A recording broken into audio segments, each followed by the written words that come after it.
Mbote et Yenge, à vous tous qui me suivez, vous les habitants des territoires situés au-delà des fleuves de Kouch, selon la promesse qui avait été donnée, quand ce jour-là, les vrais adorateurs sortiront de ces pays, ce sont eux qui apporteront des offrandes à l'Éternel.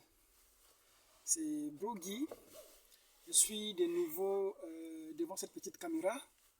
Alors pour reprendre notre sujet de la dernière fois, nous parlions du peuple qui porte son nom, parce que nous estimons que lorsque tout est accompli pour les nations, alors l'attraction est du côté d'Israël, parce que Dieu avait promis ne pas oublier Israël pour toujours. Il avait tourné le dos à Israël pour s'occuper des païens, conformément à ce que Paul avait dit, qu'une partie d'Israël avait été endurcie jusqu'à ce que, pour permettre que la totalité des païens accèdent au salut. Et une fois cela fait, les portes côté gentil seront fermées et Dieu se tourne de nouveau vers Israël, son peuple. Dans le cadre de cette étude, la dernière fois, nous avons régressé pour repartir dans le deuxième Exode et où nous avons abordé la question de la mort conformément à ce que le prophète explique dans le 4e sceau. Parce que vous savez que la mort est traitée dans le 4e sceau. Et lorsqu'on parle de la mort, on fait aussi référence à l'aigle, parce que l'aigle, c'était l'onction qui avait été apprêtée pour combattre la mort. Et l'aigle concernait Élie de Malachie 4, parce que c'était lui l'aigle qui devrait vaincre la mort. C'est à ce titre d'ailleurs que nous avons aussi abordé la question de la translation. Voilà, parce qu'il fallait traiter cette question. Nous avons dit que les choses qui doivent arriver, c'est-à-dire le livre de l'Apocalypse ou le livre de la Révélation, concernent l'épouse. Or, personne ne peut comprendre ce livre-là tant qu'il n'a pas expérimenté le mystère de la translation. Voyez, nous avons précisé que la translation, c'est un mystère qui se passe la nuit. Et la nuit concerne les âges de l'Église. Parce que Jésus avait promis que lorsqu'il viendra pour enlever l'Église, il viendra comme un voleur dans la nuit. C'est là où il dit que deux seront dans un même lit. L'un sera pris et l'autre laissé. Et nous avons expliqué cela en rapport avec la vision de Frère Branham, où il était couché dans son lit. Voyez-vous, l'un fut pris et l'autre fut laissé. L'un qui fut pris, c'était le précieux Frère Branham, et l'autre qui fut laissé, c'était Frère Branham. Et lorsque il est rentré dans l'immortalité, de ce côté, l'autre côté de l'immortalité, voyez-vous que le précieux Frère Branham pouvait regarder le Frère Branham qui était allongé. Voyez, un était le précieux Frère Branham et l'autre était le Frère Branham. Et cela confirme la vision de Jean dans l'Apocalypse. Quand le livre fut ouvert, voyez-vous que Jean a vu Jean. Voyez, Jean a vu Jean et il s'est réjoui. Voyez, beaucoup de gens, lorsqu'on brise les seaux, au lieu que Jean puisse voir Jean, ils voient Jésus de Nazareth, ils voient Branham, mais ils voient tout le monde sauf eux-mêmes. Voyez? Alors, ce qui, Frère Branham dit, donne la joie à un homme, c'est lorsqu'il écoute son nom. Voyez? Lorsqu'il écoute chanter son nom, ou lorsqu'on appelle son nom, c'est ça qui rend la joie à un homme. Lorsque Jean a vu son nom dans les livres, Jean s'est réjoui. Voyez? C'est une petite introduction pour essayer de nous mettre dans le bain. J'avais dit que nous sommes répartis dans le deuxième Exode pour essayer un peu d'expliquer les mystères de la translation. Pourquoi? Parce que si nous ne comprenons pas la translation, alors nous ne pouvons pas comprendre les choses qui sont arrivées.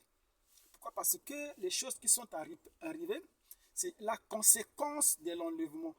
C'est pourquoi il faut comprendre le quatrième sceau, comment l'Église est enlevée. La distraction aujourd'hui ou la confusion aujourd'hui, c'est des gens qui croient que l'Église est enlevée ou qui croient que le Seigneur est arrivé et est venu, mais qui continuent à attendre l'enlèvement. Cette cacophonie vient du fait que les gens n'ont pas compris le plan de la rédemption.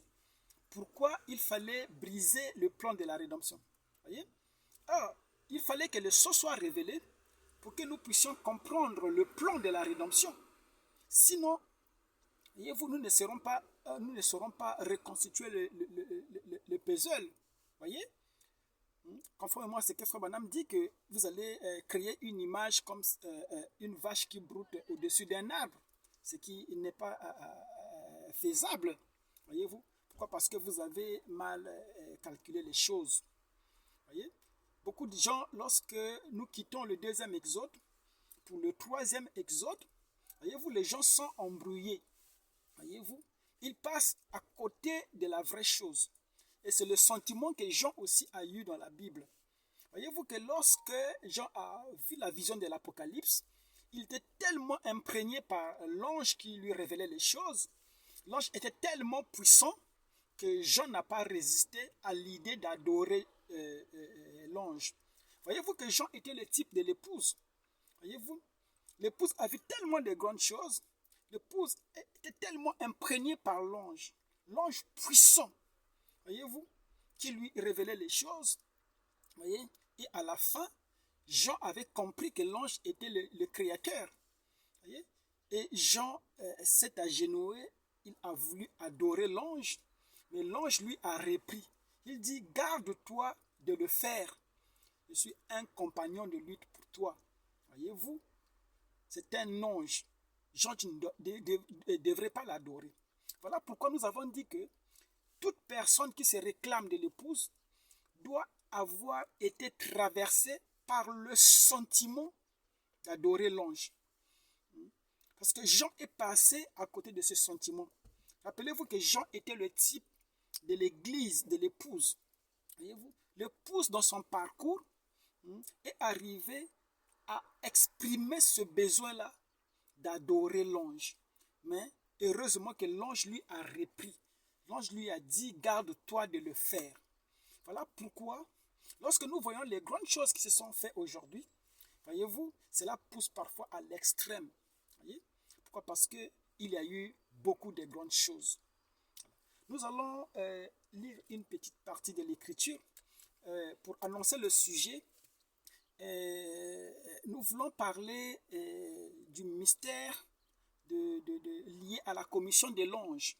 Parce que lorsque nous parlons du quatrième sceau, nous tombons sur Élie de Malachie 4. Nous devrons un peu préciser sa fonction dans le plan de la rédemption. Voyez-vous, nous sommes en train de sillonner dans le deuxième exode pour essayer un peu de préparer les gens afin de décoller dans le troisième exode. Parce que si nous ne comprenons pas le deuxième exode, nous ne pouvions pas comprendre ce qui se passe dans le troisième exode. Voilà pourquoi il avait été demandé à Élie de Malachie 4, avant de révéler les sceaux, de rétablir l'autel. Et qu'il fallait déjà commencer par comprendre le deuxième exode en fonction des bases que les apôtres avaient données. Et c'était ça la mission d'Élie de Malachie 4, de rétablir le trône, plutôt de rétablir l'autel, afin que cette base soit trouvée. Voyez? De sorte que lorsque nous allons décoller dans les choses qui doivent arriver et qui sont arrivées, lorsque nous allons décoller, entrer dans le troisième testament, que les gens ne soient pas déboussolés. Voilà pourquoi nous sommes descendus dans la brèche pour essayer un peu de reconstituer les choses, montrer le plan afin que les gens puissent avoir des repères. Pourquoi? Parce que c'est vraiment une cacophonie aujourd'hui. Les gens qui croient les 7 tonnerres, qui croient la révélation des 7 sceaux, qui continuent à attendre l'enlèvement, qui attendent la venue du Seigneur. Quant aux millionnaires, ils attendent un jour de 1000 ans. Voyez, cela nous attriste. Voilà pourquoi nous descendons dans la brèche pour essayer, voyez-vous, de rattraper les gens. Comme j'avais annoncé, nous sommes en train de sillonner dans le deuxième testament. Voyez-vous, parce qu'aujourd'hui, l'épouse vit dans le troisième testament. Avant de décoller dans ce troisième testament, nous voulons un peu éclaircir le mystère de la nuit, qui était le mystère des âges de l'Église.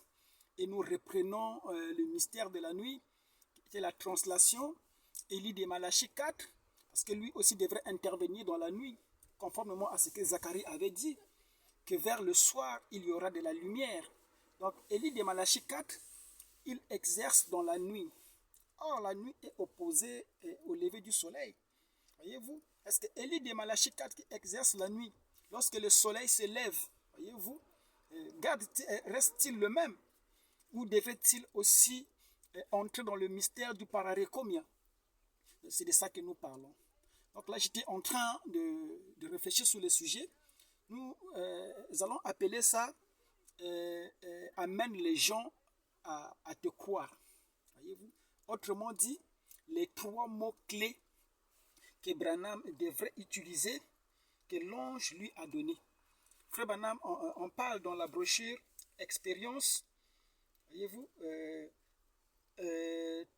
expérience 3, parce qu'il y en a 3, des expériences. Donc, au paragraphe 137, j'avais noté, il dit qu'il y a 3 mots que je dois répéter. Les 3 mots nobles de la Bible, aucun mortel ne connaît ces mots-là. Pourquoi l'ange lui a demandé de répéter les 3 mots clés? Quelle était la fonction de ces 3 mots clés? Pourquoi le nom de Jésus n'a pas suffi pour chasser les démons? Et qu'il devrait répéter ces 3 mots. Il dit que, souvenez-vous, dans cette même brochure, vous lirez ça, il dit que, est-ce que vous avez remarqué lorsque je prie pour les malades, et il arrive un moment où je suis très calme. Il dit que pendant ce temps-là, je dois prononcer les 3 mots clés qu'aucun mortel ne connaît dans la Bible. Voyez-vous? Donc, ces mots-là ne figurent pas dans la Bible. Ces mots-là sont dans la Bible, je vais dire, mais aucun mortel ne connaît ces 3 mots-clés-là qu'il devait prononcer. Donc, nous parlons de Élie de Malachie 4, nous parlons de la commission de l'ange. Parce que vous remarquez que lorsque l'ange vient voir Frère Branham, il y a quelque chose de particulier à ce que l'ange lui dit. Il dit à Frère Branham, parce que Frère Branham avait été ordonné depuis sa naissance de ne pas boire, de ne pas fumer, de ne pas aller avec les femmes. Voyez-vous, quelqu'un qui est presque né saint, parce qu'il n'avait pas touché à ces choses-là. Voyez?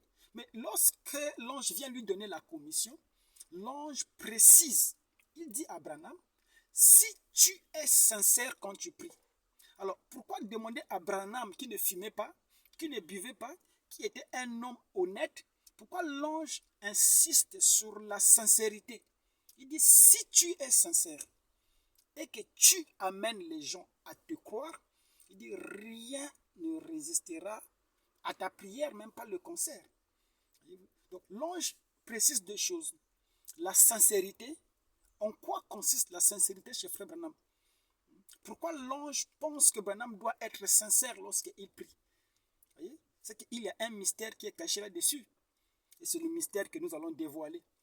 Et l'ange aussi lui recommande de prononcer les 3 mots clés qu'aucun mortel ne connaît.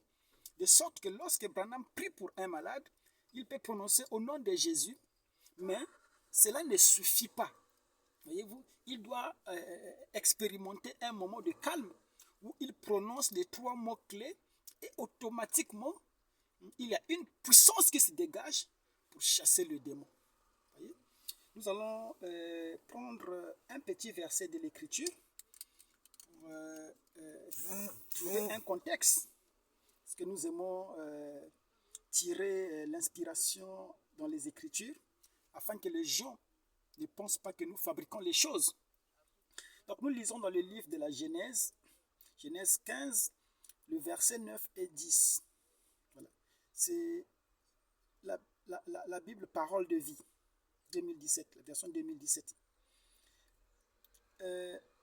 Le Seigneur répond, amène-moi une jeune vache de 3 ans, une chèvre de 3 ans, un bélier de 3 ans, une tourterelle un jeune pigeon.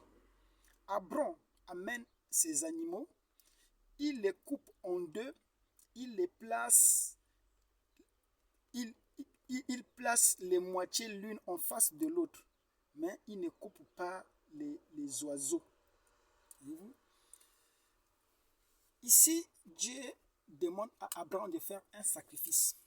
Il lui dit de prendre les béliers, ces animaux, de les couper en deux et de les exposer l'une en face, l'autre moitié en face de l'autre moitié. Et ce qu'il ne devait pas couper en deux, c'était les oiseaux. Voyez-vous? Frère Branham interprète ces écritures-là pour montrer que le sacrifice devrait être fait en deux temps. Il y avait le sacrifice du matin, aussi le soir, il devrait y avoir un autre sacrifice. Pourquoi? Parce que le monde fonctionne avec les dispensations. Je pense que Frère Branham en parle. Je pense que j'ai noté quelque chose par rapport à cela. Parce que Frère Branham parle des dispensations. Voilà. Il le dit dans la brochure, il jura par lui-même au paragraphe 144. Et vous pouvez lire aussi le paragraphe 191. Il dit qu'il y a 3 différentes dispensations. Les dispensations seront séparées. Vous voyez? Dieu travaille en rapport avec les dispensations. Il y a eu la dispensation du Père, voyez? Il y a eu la dispensation du Fils, et il devrait y avoir aussi la dispensation du Saint-Esprit. Ces 3 dispensations-là ne s'entremêlent pas les unes avec les autres. De sorte que lorsque Dieu exerce ouvre une dispensation, voyez-vous, Dieu installe une certaine manière de faire, voyez-vous, jusqu'à la fin de la dispensation. Et lorsque la nouvelle dispensation arrive, ou lorsque nous quittons la dispensation pour une autre dispensation, voyez-vous, il installe aussi une autre manière de faire, ainsi de suite. Dans les 3 dispensations qu'il y a eu la dispensation du Père, où Moïse était le législateur. Voyez-vous, c'est Moïse qui abritait la colonne de feu. La colonne de feu était au-dessus de Moïse. C'était le Père au-dessus de nous, voyez-vous. Et il y avait une certaine manière de faire. Dans cette dispensation de Moïse, on a vu que Dieu avait pourvu. Oh, j'ai lu quelque chose, Frère Branham est clair. Il dit dans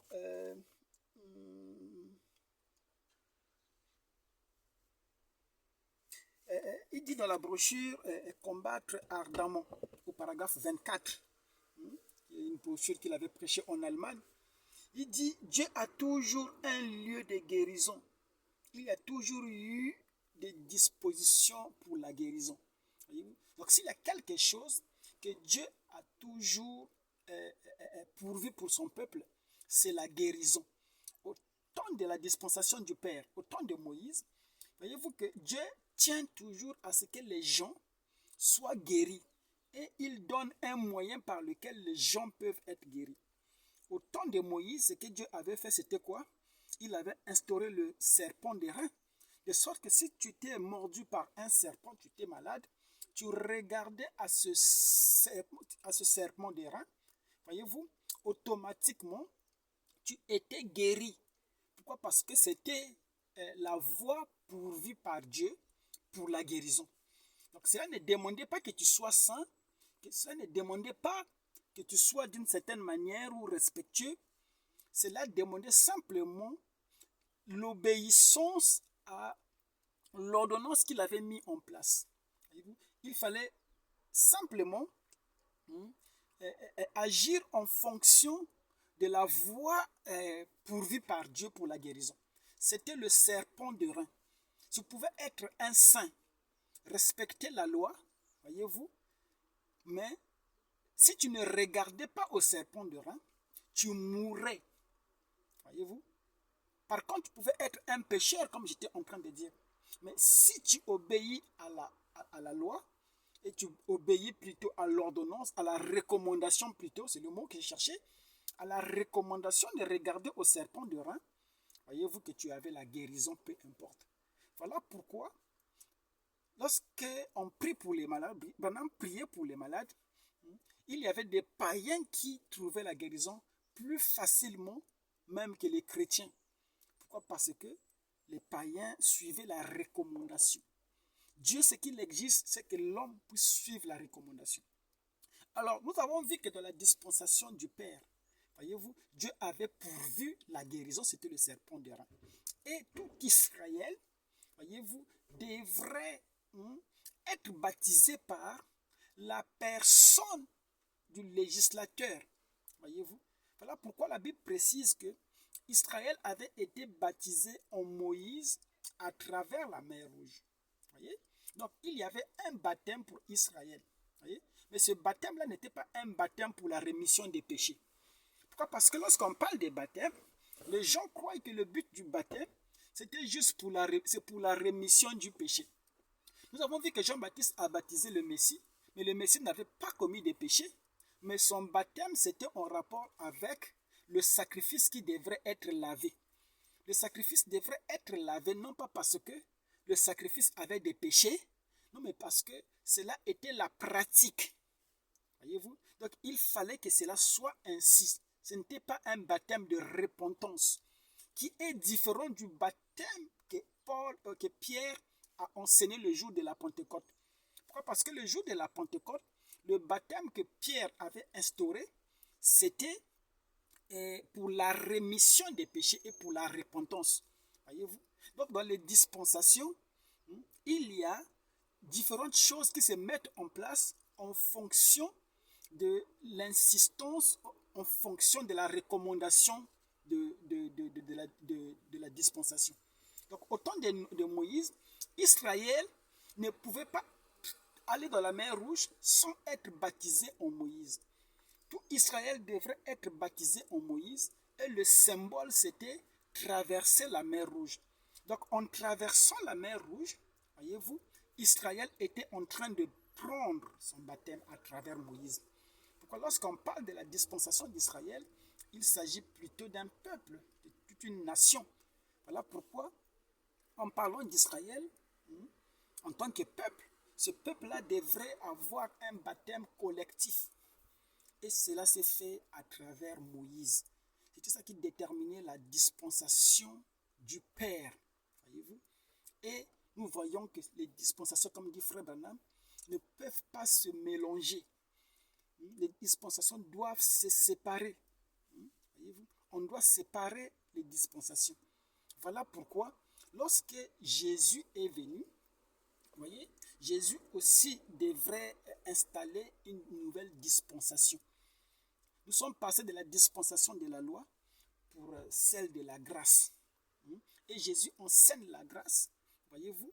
Donc, la guérison, voyez-vous, ne devrait plus se faire à travers le serpent de rein, voyez-vous, comme dans le désert. Mais cette fois-ci, Christ était ce serpent-là qui devrait être élevé pour donner la guérison. Donc, la guérison, pour avoir la guérison, il fallait croire au sacrifice que Christ a fait sur le bois du calvaire. Voyez-vous, quand il mourut pour nos péchés, c'est ça qui automatiquement, voyez-vous, déclenchait la guérison. Parce que par ces métoussures, comme on dit, nous avons été guéris. Voyez-vous? Donc tu peux beau être là à regarder le serpent des reins comme Moïse avait dit. Voyez-vous? Pendant que Jésus était, cela ne comptait plus. Tu pouvais regarder le serpent des reins comme tu voulais. Cela était expiré. Et la guérison en ce moment-là dépendait de la foi qu'on devait avoir en Christ. Voyez-vous?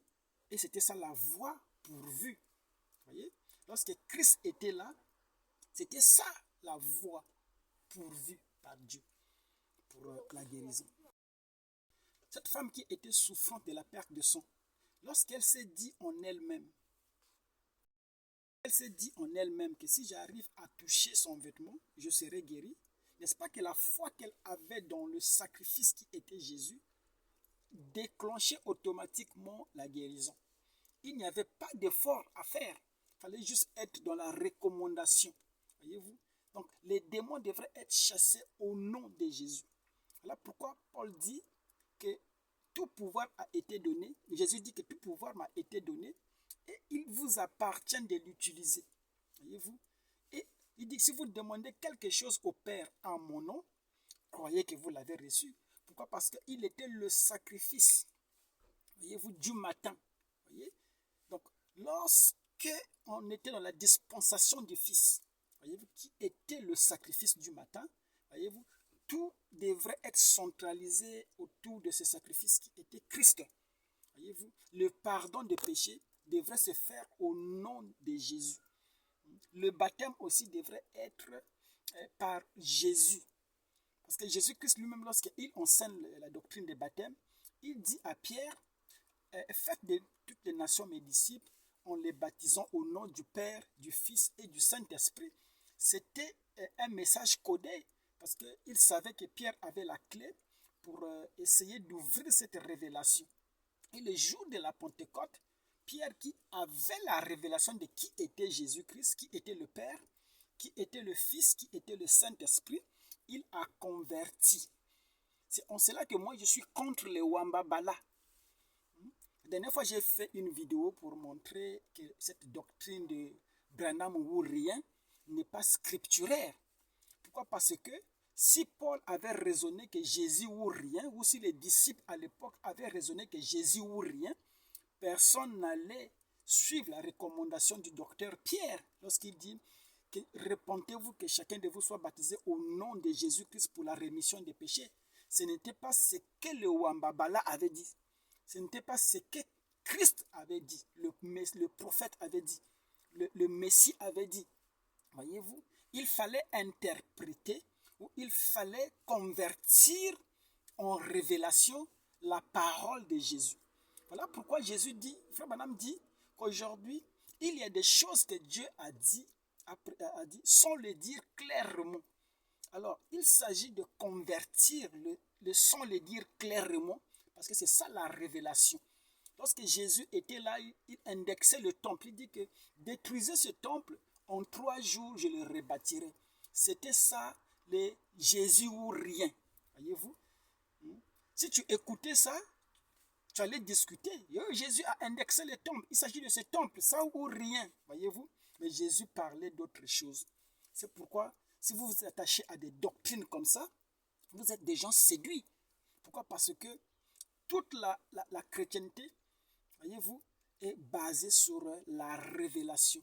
Or, la révélation, c'est quelque chose que Dieu vous révèle. Quelque chose qui n'est peut-être pas écrit, voyez-vous, mais que Dieu vous révèle en fonction d'une promesse. Voyez-vous, c'est ça, comme ça que l'épouse devrait marcher.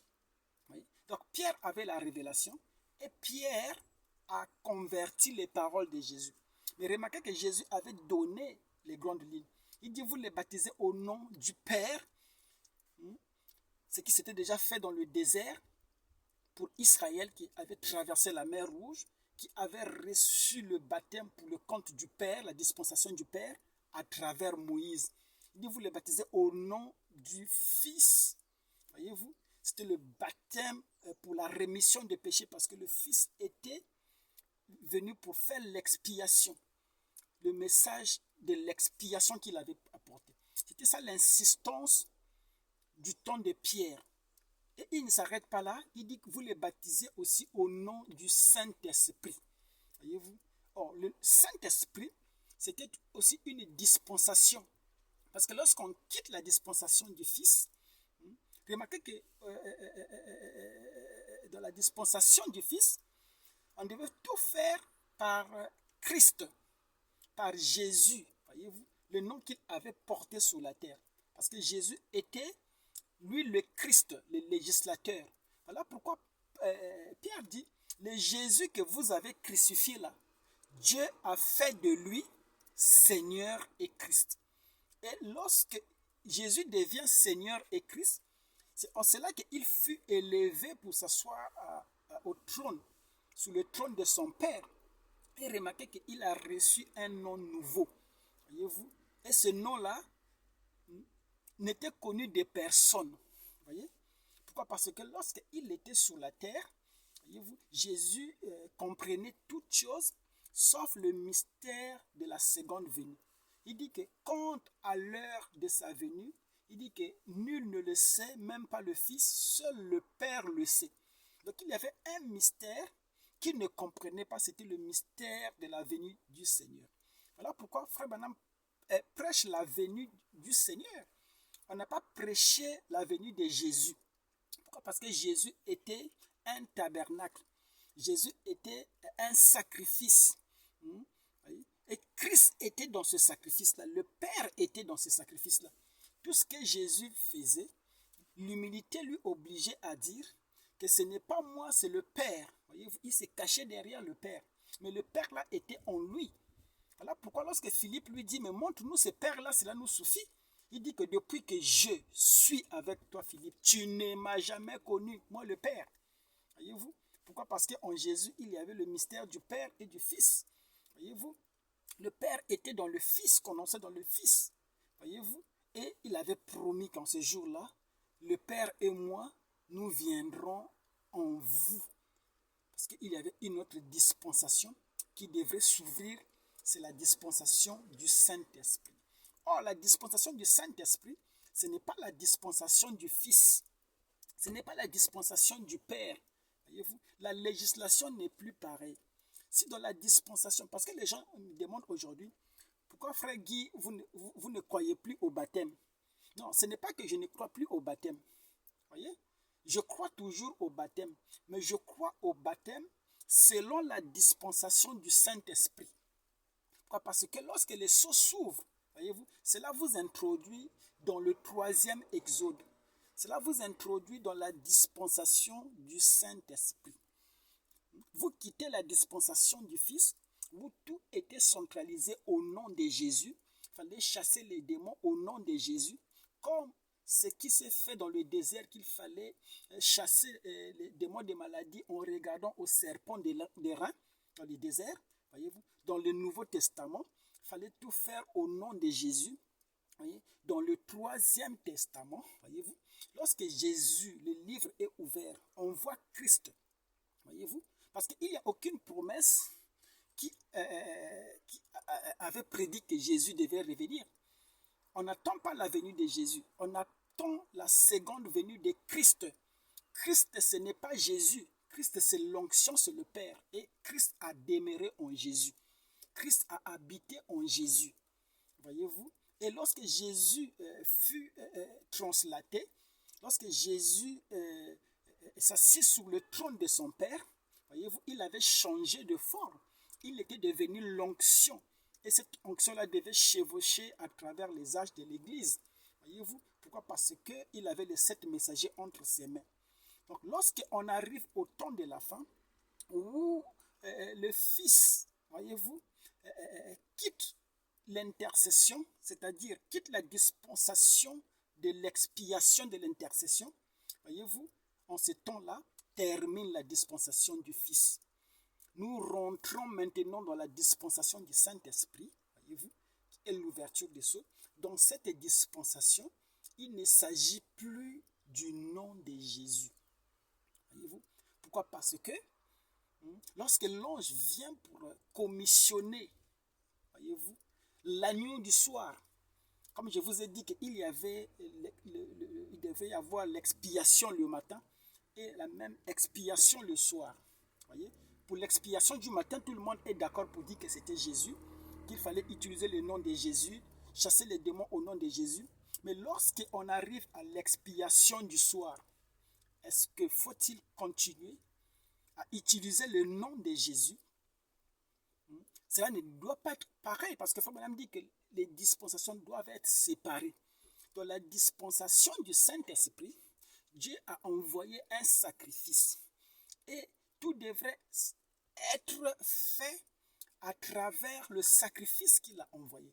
Voilà pourquoi en 1909, lorsque William Branham est né, il y avait les étoiles, qui ce sont les constellations qui se sont unis et qui sont venus, voyez-vous, visiter le bébé qui était né, conformément à ce qui s'est fait lorsque Jésus était venu. Voyez-vous, l'étoile que les mages ont suivie, c'était la colonne de feu qui était venue à la naissance de Jésus. Voyez-vous, et cette colonne de feu a accompagné Jésus tout le long de sa vie, jusqu'à ce que Jean a vu cette colonne de feu venir se poser en lui le jour de son baptême. Et il a dit, voici l'agneau de Dieu. Pourquoi? Parce que, voyez-vous, la colombe marche avec l'agneau. Cette même colonne de feu qui est venue à la naissance de Frère Branham l'a accompagné toute sa vie. Jusqu'à ce que cette colonne de feu s'est tabernaclée en lui. Pourquoi? Parce que Branham était le sacrifice du soir. C'était l'agneau du soir. Or, selon la Bible, ou selon l'Apocalypse, l'agneau du soir ne devrait pas être immolé. Voyez-vous, il devrait simplement servir l'expiation, c'est-à-dire porter le sang du premier agneau qui était immolé. Voilà pourquoi dans l'Apocalypse, Jean a vu un agneau qui était comme immolé. Il n'a pas dit qu'il a vu un agneau immolé. Non, cela devrait contredire l'Écriture. Pourquoi? Parce que le prix devrait être payé qu'une seule fois. C'est l'erreur que Moïse avait commis, non? Lorsque Moïse avait frappé le rocher 2 fois. Voyez-vous, c'est le péché qui a fait que c'est ce péché-là qui a fait que Moïse ne rentre pas dans la terre promise. Pourquoi? Parce que lorsque vous frappez le péché 2 fois, vous ne rentrez pas dans la nouvelle dispensation, dans la terre promise. Pourquoi? Parce que vous appliquez mal l'Écriture. Lorsque vous amenez l'expiation, lorsque vous amenez, voyez-vous, l'expiation au soir, vous frappez le rocher 2 fois, que l'agneau devrait mourir 2 fois, vous manquez le but, vous ne voyez pas la nouvelle dispensation. Voilà pourquoi certains ont aujourd'hui essayé de frapper l'agneau 2 fois. Voyez-vous, ils ont voulu, voyez-vous, immoler l'agneau 2 fois, alors que la Bible dit que ce n'était pas l'agneau immolé, mais c'était l'agneau qui était comme immolé. Comme immolé, pourquoi? Parce qu'il y avait le sang du premier agneau sur lui. Voyez-vous? Et c'est une dispensation. Dans cette dispensation-là, voyez-vous, comme nous venons de lire, que dans chaque dispensation, Dieu a toujours proposé, Dieu a toujours pourvu une disposition pour la guérison. Dans cette dispensation, la disposition de la guérison passe à travers la recommandation. Et cette recommandation était rapportée par l'ange quand il vient donner sa commission à Branham. Il dit, Branham, si tu es sincère quand tu pries, c'est là où le mystère de la sincérité intervient chez Branham. Branham doit être sincère quand il prie. En quoi consistait la sincérité chez Branham? Pourquoi? Parce que nous avons vu que dans la dispensation de Jésus, il fallait chasser les démons au nom de Jésus. Mais lorsqu'on rentre dans la dispensation du Saint-Esprit, voyez-vous, ce n'est pas une continuité. Nous devons séparer cette dispensation avec celle de Jésus. Dans cette dispensation-là, prononcer le nom de Jésus ne suffit pas pour guérir les malades. Voilà pourquoi je ne crois pas que le nom de Jésus continue à guérir aujourd'hui. Le nom de Jésus est devenu Ichabod. Les gens crient, ils prient à ce nom-là, ils ne reçoivent rien. Pourquoi? Parce que Jésus a changé de nom. Quand il vient dans l'Apocalypse, il a un nom qui est écrit sur sa cuisse. Si vous n'avez pas la révélation du nouveau nom de Jésus, vous ne pouvez pas chasser les démons. Les gymnastiques que les gens font dans les églises, ce sont des arrangements. Je ne crois pas à ces guérisons-là. Ce sont les mêmes guérisons du genre lorsque vous allez voir les marabouts, ils vous font des gris-gris, vous sortez guéri et vous pensez que c'est Dieu qui opère ces guérisons-là. Voyez-vous? Bien sûr que c'est Dieu qui guérit, mais la façon de guérir n'est pas la façon pourvue par Dieu. C'est comme lorsque vous allez voir un féticheur. C'est ce que font ces pasteurs. Pourquoi? Parce que ce qu'ils font, ils ne sont pas dans la volonté parfaite. Parce que la commission de la guérison, le don de guérison, est revenu à travers le ministère de William Marion Branham. C'est ça, lui qui a ramené le pardon, lui qui a ramené le don de guérison. Donc il fallait qu'il amène les gens à croire en lui, qu'il était le Christ, qu'il était le don, voyez-vous, qui était envoyé au monde, voyez-vous, qu'en lui a abrité la colonne de feu, tout comme cette colonne de feu était en Jésus. À la différence avec Jésus, c'est le corps physique. Voilà pourquoi lorsque Jésus parle de l'avènement du Fils de l'homme, il renvoie à ce qui s'est passé au temps de Lot. Il n'a pas dit ce qui se passe aujourd'hui avec moi. Il n'a pas dit que c'était une vierge qui va concevoir. Non, il a dit ce qui s'est passé au temps de Lot. Il y avait Billy Graham, Tommy Osborne et Oral Robert. Voyez-vous. Frère Branham explique que c'était Elohim qui était revêtu de la poussière de la terre, qui est venu voir Abraham. C'est ce qui s'est fait aujourd'hui. Elohim a pris les 16 éléments. Voyez-vous, il est venu, effectivement, pour accomplir, ouvrir la dispensation du Saint-Esprit. Il dit qu'en ce jour-là, celui qui parlera mal du Saint-Esprit ne sera pas pardonné et tout devrait être centralisé par le Saint-Esprit à travers la voie qu'il avait choisie. Voilà pourquoi, parlons de la doctrine des baptêmes, je continue à croire au baptême. Mais ce baptême-là change de forme. De la même manière que le baptême par Moïse à travers la mer Rouge a changé de forme pour devenir le baptême pour l'expiation des péchés, aujourd'hui la question du péché est réglée. On ne peut plus être plongé dans l'eau pour se laver pour la repentance. Parce que le baptême par l'eau, c'était un baptême pour la repentance à cause du péché. Or, nous avons vu que le péché avait été traité dans la dispensation du Fils. Et cela s'arrête dans le 4e sceau. Voyez-vous? Parce que le péché, c'est ce qu'on appelle la mort. Car le salaire du péché, c'est la mort. Lorsque nous traversons le 4e sceau, alors le baptême aussi change de forme. Voilà pourquoi je continue à croire au baptême, mais pas le baptême par immersion d'eau. Voyez-vous? Parce que dans le 3e testament, il y a aussi un baptême qui passe par le législateur. Nous avons dit que le législateur, c'est le don. Voyez-vous? C'est pourquoi je crois que je dois être baptisé par Branham. Je dois être baptisé au nom de Branham. Non pas par immersion, non pas en me plongeant dans l'eau, comme cela s'est fait au temps des apôtres, mais le baptême aujourd'hui par Branham, c'est conformément à ce que les immortels avaient dit, que lorsque nous viendrons premièrement à toi. Nous devrons avoir un baptême par toi. C'est ça être baptisé aujourd'hui. C'est la manière d'être baptisé. On est baptisé aujourd'hui par Branham, comme le peuple était baptisé par Moïse à travers la mer Rouge. Aujourd'hui, nous sommes baptisés par Branham à travers la nuée. Voyez-vous? Et cela change la donne. Aujourd'hui, nous ne prions pas pour les malades en utilisant le nom de Jésus. Parce que ce nom-là est devenu Ichabod. Aujourd'hui, les démons ne respectent plus. Pourquoi? Parce que cela est périmé. S'il y a des choses qui se font à ce nom-là, soit c'est un hasard, soit, voyez-vous, mais cela ne correspond pas aux exigences de l'heure. Voyez-vous? Voilà pourquoi lorsque l'ange est venu voir Branham, il a dit, si tu es sincère, si tu amènes les gens à te croire, rien. L'ange ne lui a pas dit, si tu amènes les gens à croire en Jésus. Non.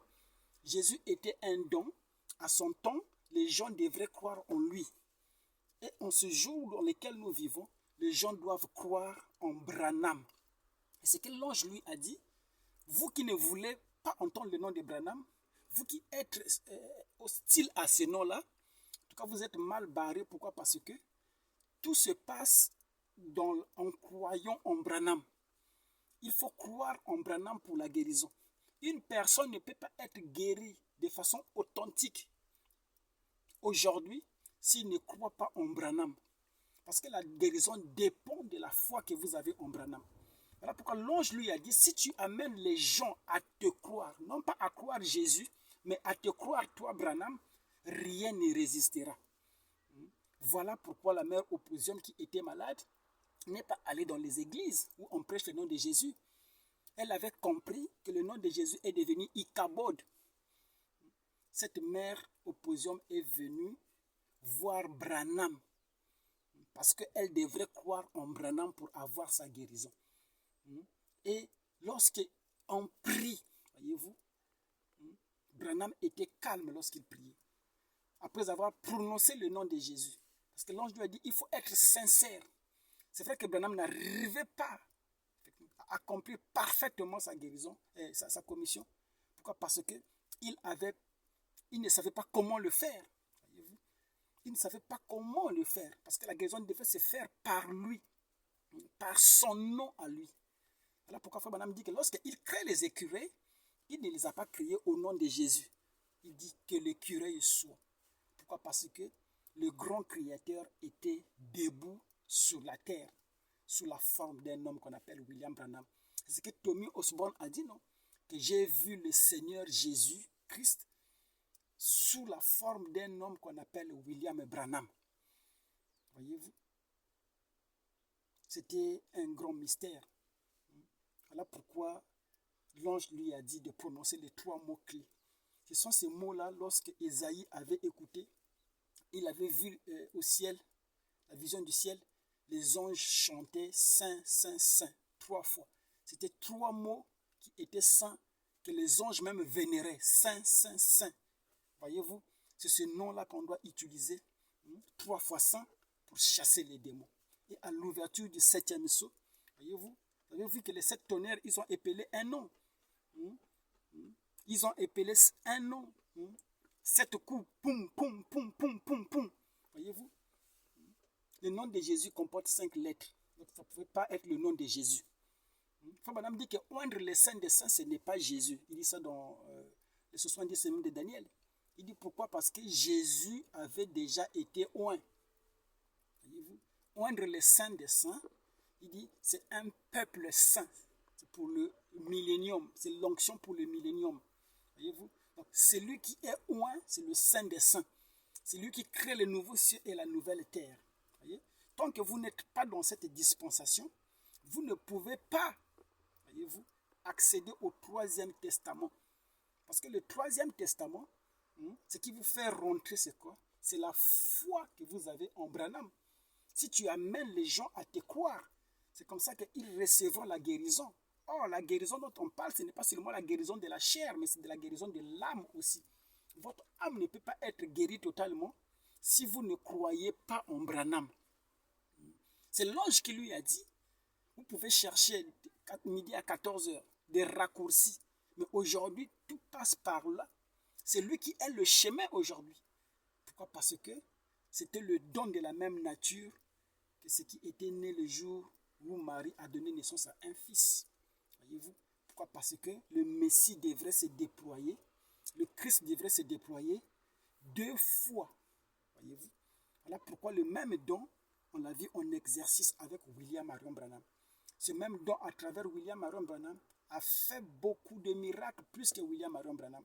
Alors, est-ce qu'en disant cela, je suis en train de dire qu'il faut adorer William Marion Branham?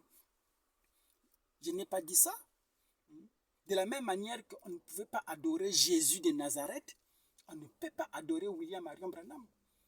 Pourquoi? Parce que lorsque vous allez pour adorer, vous n'adorez pas le tabernacle. Vous adorez celui qui est dans le tabernacle. Vous adorez le Père qui est dans le tabernacle. Il est le lieu d'adoration, voyez-vous, mais il n'est pas l'objet d'adoration.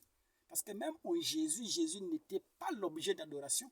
Jésus était le lieu, le seul lieu d'adoration, c'était en Christ. Et Christ a habité en lui. On adore le Père à travers. Voyez-vous, c'est ce qui s'est fait aussi avec Branham. Voilà pourquoi nous n'adorons pas William Marion Branham en tant que tabernacle, en tant que support.